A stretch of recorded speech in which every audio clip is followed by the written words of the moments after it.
नमस्कार, मी संस्कृती आणि आपण पाहत आहात नवा मराठा। दुबईमध्ये झालेल्या यंदाच्या चॅम्पियन्स ट्रॉफीत भारताने न्यूझीलंडचा पराभव करत तिसऱ्यांदा स्पर्धेचे विजेतेपद मिळवले।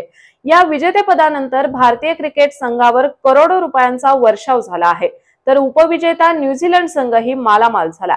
यापूर्वी भारतीय संघाने 2013 मध्ये MS धोनीच्या नेतृत्वाखाली चॅम्पियन्स ट्रॉफीचे विजेतेपद जिंकले होते। आता कर्णधार रोहित शर्माच्या नेतृत्वाखालील चॅम्पियन्स ट्रॉफी जिंकली आहे। तर 2002 मध्ये भारत या स्पर्धेचा संयुक्त विजेता ठरला होता। चॅम्पियन्स ट्रॉफीला सुरुवात होण्यापूर्वी ICC ने दिलेल्या माहितीनुसार विजेत्या भारतीय संघाला 19.5 कोटी रुपये इतकी रक्कम मिळणार आहे। तर अंतिम फेरीत पराभूत झालेल्या उपविजेत्या न्यूझीलंड संघाला 9.75 कोटी रुपयांची बक्षीस रक्कम मिळेल।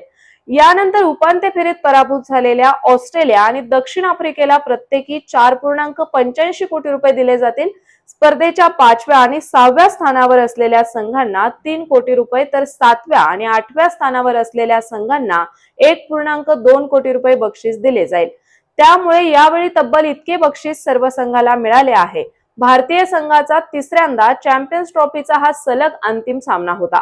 याआधी 2013 मध्ये भारताने इंग्लंडला हरवून ट्रॉफी जिंकली होती, परंतु 2017 मध्ये भारतीय क्रिकेट संघाला पाकिस्तानकडून पराभव स्वीकारावा लागला होता।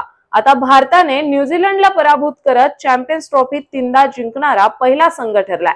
टीम इंडियाने 2002 मध्ये चॅम्पियन्स ट्रॉफीचे संयुक्त विजेतेपद जिंकले होते।